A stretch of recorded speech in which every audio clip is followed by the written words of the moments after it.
Good morning everyone. Welcome back my YouTube channel. Today I am going to teach you Hindi Standard 9th काव्य खंड। पिछले क्लासों में मैंने 9th क्लास में काव्य खंड में कबीरदास के बारे में पढ़ाया था। कबीरदास का जीवन वृत्त और उनकी लिखे गए सवैया जो थे शब्द वो मैंने पढ़ाया था। आज मैं फिर काव्य खंड के साथ आपके सामने उपस्थित हूँ। चैप्टर है ललधद वाक। स्टैंडर्ड 9th में ये सेकेंड चैप्टर है काव्य खंड का ललधद। सबसे पहले ललधद एक कवित्री हैं, उनके बारे में हम जानेंगे।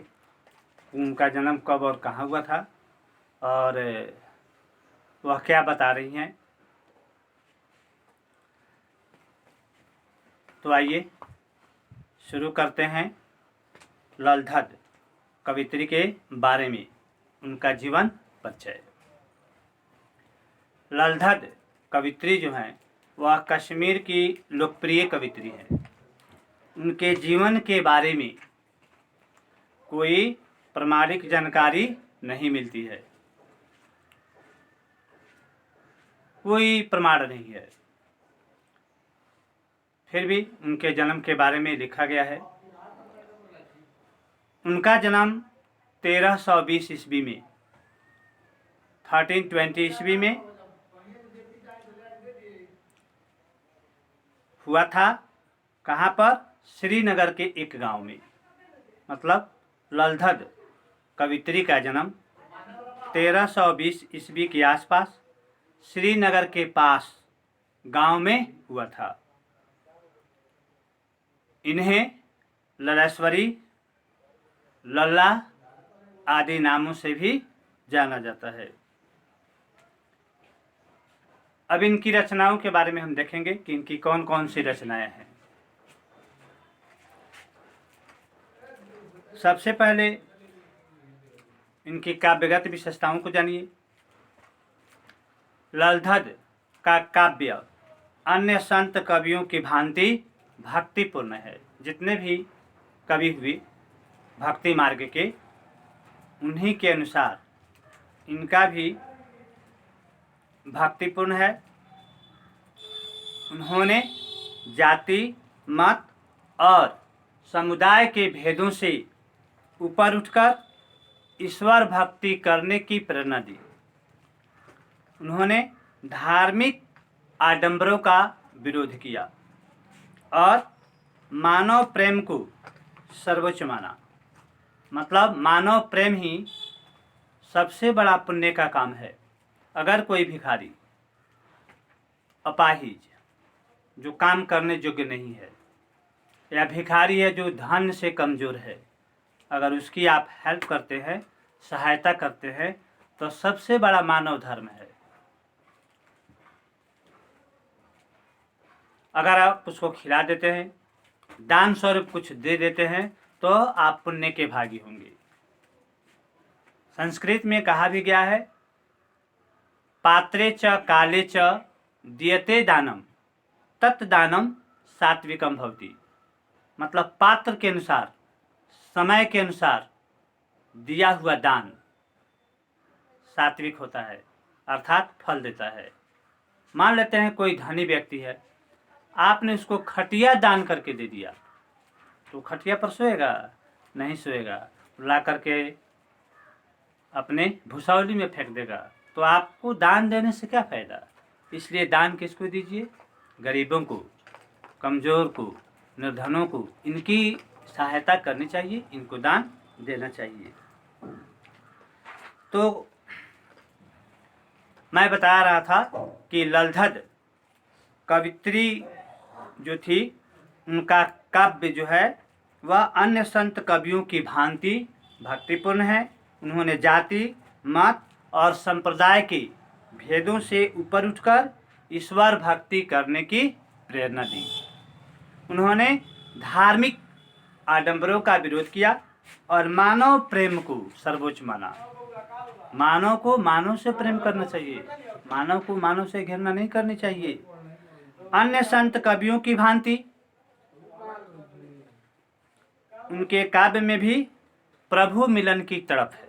देखिए, चोर का काम है चोरी करना, कर भी करेगा। धन कमाने को जिसको चिंता है वो दिन रात दौड़ता रहेगा धन के पीछे। अरे सोचिए, सब दौड़ करके लाएंगे और यहीं छोड़ करके चले जाएंगे। इसलिए प्रभु शरण में जाइए। अरे आत्मा ही परमात्मा ही आत्मा है, आत्मा ही परमात्मा है। इसलिए अपने आत्मा को जानिए और भक्ति मार्ग को पकड़ करके ईश्वर भजन कीजिए ताकि आपको मोक्ष मिले। तो यह कवित्री ललधत जो थी, यह प्रभु मिलन के लिए तड़प रही थी। अब देखेंगे ललधत की भाषा शैली। ललधत जो हैं अपनी वाकों के लिए प्रसिद्ध हैं। वाक उनकी लोकप्रिय शैली है। उन्होंने जो सरल हिंदी में जो कविता लिखी है वह आश्चर्यजनक है। तो आपने जाना ललधत जो कश्मीरी कवित्री है उनके बारे में, उनका लिखा हुआ एक वाक जो है, ललधत का लिखा हुआ वाक, इसको हम आपको बताने जा रहे हैं। किताब निकालिएगा और ध्यान से जो पढ़ रहे हैं उस किताब में देखिए और जो कह रहे हैं उसको ध्यान से सुनिए कि उनका वाक का क्या अर्थ निकल रहा है। बात समझ में आ गई? थोड़ा सा ध्यान देने की ज़रूरत है। भाषा सरल और सुबोध है, ऐसी बात नहीं है कि आप लोगों को पकड़ में नहीं आएगा। ध्यान से सुनिए और ध्यान दीजिए। ध्यान से सुनिए।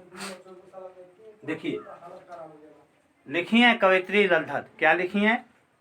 रस्सी कच्चे धागे की खींच रही मैं नाव, रस्सी कच्चे धागे की खींच रही मैं नाव, जाने कब सुन मेरी पुकार,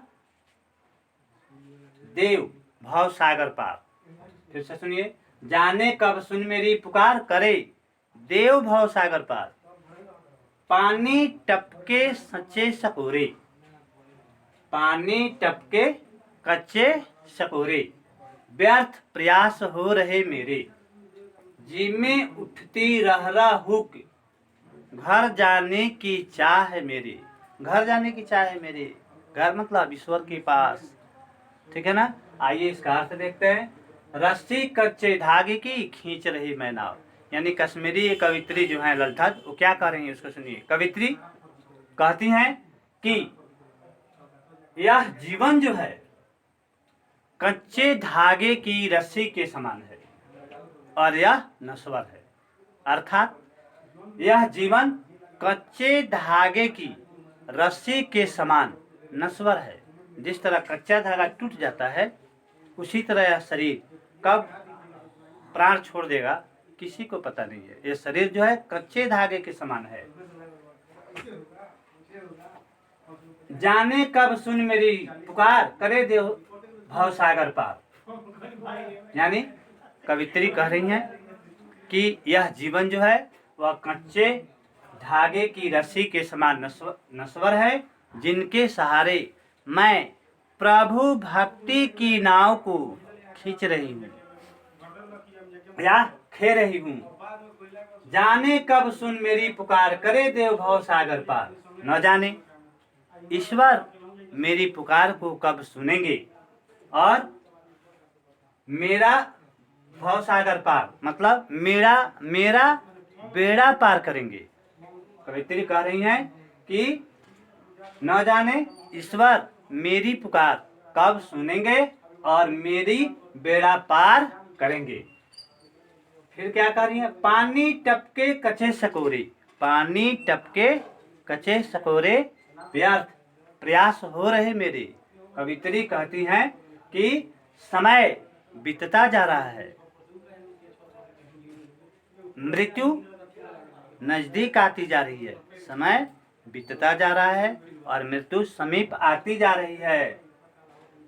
व्यर्थ प्रयास हो रहे मेरे, ईश्वर मिलन का प्रयास जो है मेरा वह व्यर्थ हो रहा है। ठीक है ना। जी में उठती रह हूँ, घर जाने की चाह है मेरी। कवित्री कह रही है कि मेरे हृदय में रह रह करके हुक उठ रही है। ठीक है ना, कि मैं कब अपने प्रभु से यानी ईश्वर से, कब मैं अपने प्रभु से मिलूंगी। बात समझ में आ गई। फिर एक बार ध्यान दीजिए, यह कवित्री जो कह रही हैं, यह शरीर जो है कच्चे धागे के समान नश्वर है, जिनके सहारे मैं प्रभु भक्ति की नाव को खींच रही हूँ, खे रही हूँ। न जाने ईश्वर मेरी पुकार को कब सुनेंगे और मेरा बेड़ा पार करेंगे। समय बीतता जा रहा है और मृत्यु नजदीक आती जा रही है। ईश्वर मिलन का प्रयास व्यर्थ हो रहे हैं। मेरे हृदय में रह रहकर हुक उठ रही है कि कब मैं अपने प्रभु अर्थात ईश्वर से मिलूंगी। बात समझ आ गई। एकदम सरल है। चलिए दूसरा स्टंजा देखते हैं क्या है। खा खा कर कुछ पाएगा नहीं, खा खा कर कुछ पाएगा नहीं, न खाकर बनेगा अहंकारी। सम खा तभी होगा संभावी, खुलेगी सकल बंद द्वार की। इस पंक्तियों के माध्यम से कवित्री कहती है कि हे मनुष्य, तू संसारिक भोगों में लीन मत रहो, तू संसारिक भोगों में लीन मत रहो। भोगों से तुम्हें कुछ प्राप्त नहीं होगा। न खाकर बनेगा अहंकारी। ठीक है, इससे तुम्हारे मन के अंदर, दिल के अंदर अहंकार पैदा होगा, घमंड पैदा होगा। सम खा तभी होगा संभावी, यानी तुम इंद्रियों पर संयम स्थापित करो, इंद्रियों पर नियंत्रण पाओ, तब जा करके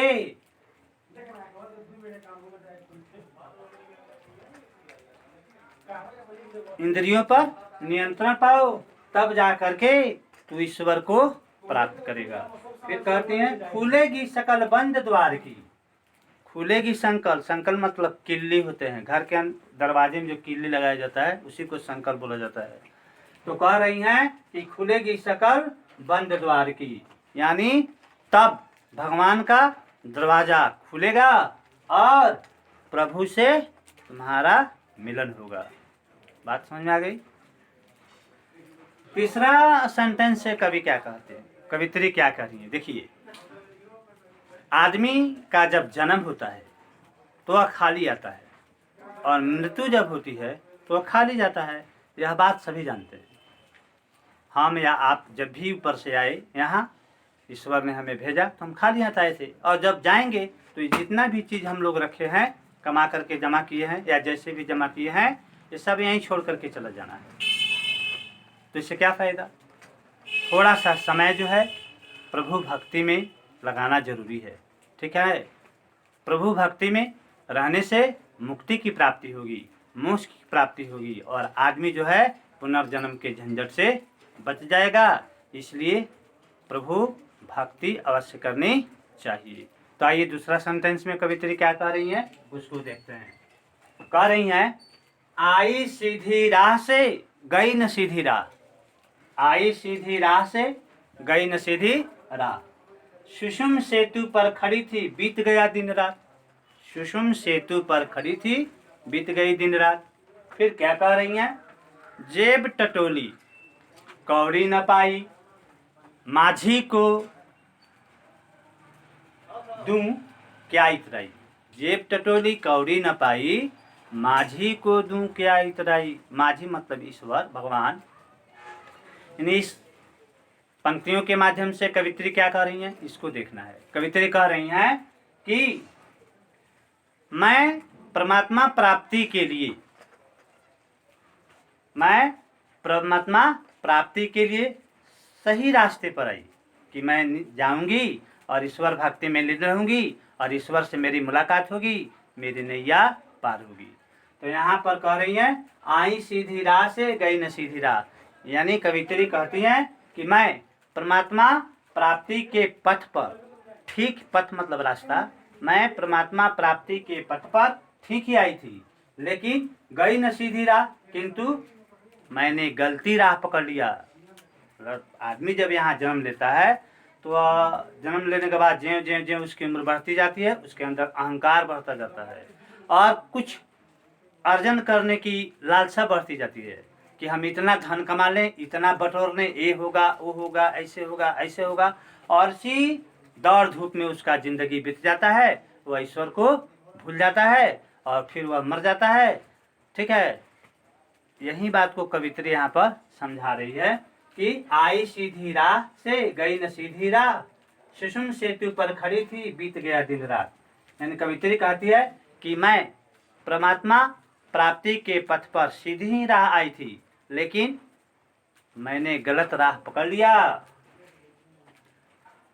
सुषुम सेतु पर खड़ी थी बीत गया दिन रात, कह रही हैं कि जीवन भर सुषुम्ना नाड़ी को साधने का प्रयास करती रही, सुषुम्ना नाड़ी साधने का प्रयास करती रही, बीत गया दिन रात, इसी में सारा दिन सारा रात बीत गया।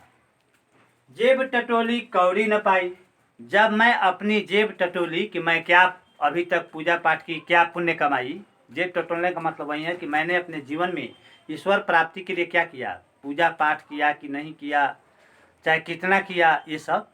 तो जेब टटोली कौड़ी न पाई, माझी को दूं क्या इतराई। यानी कवित्री कहती है कि जब मैं अपनी जेब टटोली तो उस जेब में कुछ नहीं था, यानी मैंने भक्ति मार्ग को अपनाया ही नहीं, ईश्वर को पूजा ही नहीं, ईश्वर को पहचाना ही नहीं, ईश्वर को जाना ही नहीं, मैंने कुछ नहीं किया।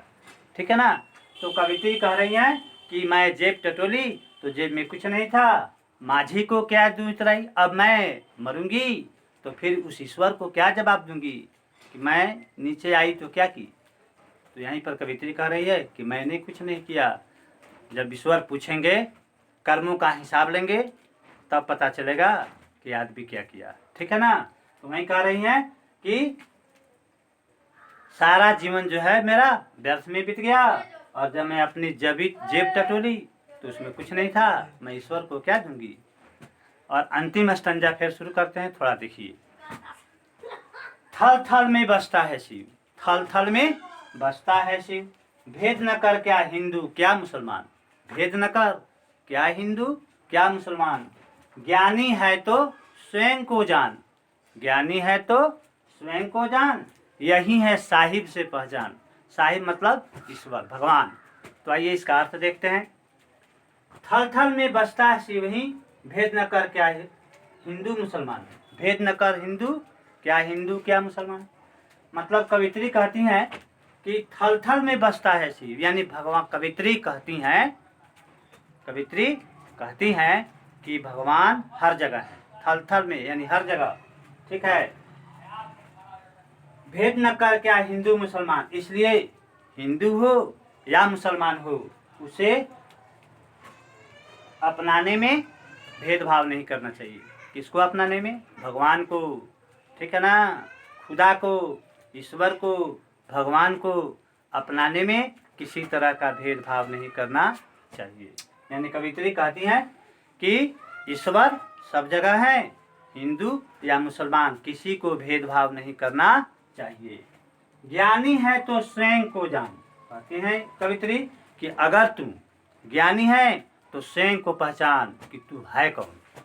ज्ञानी है तो स्वयं को पहचान, यही है साहिब से पहचान। यानी कवित्री कह रही हैं कि ज्ञानी है तो स्वयं को जानिए, क्योंकि आत्मा से ही परमात्मा को जाना जा सकता है, आत्मा से ही परमात्मा को जाना जा सकता है। ठीक है। यह पाठ जो है ललधर आज समाप्त हुआ। ठीक है।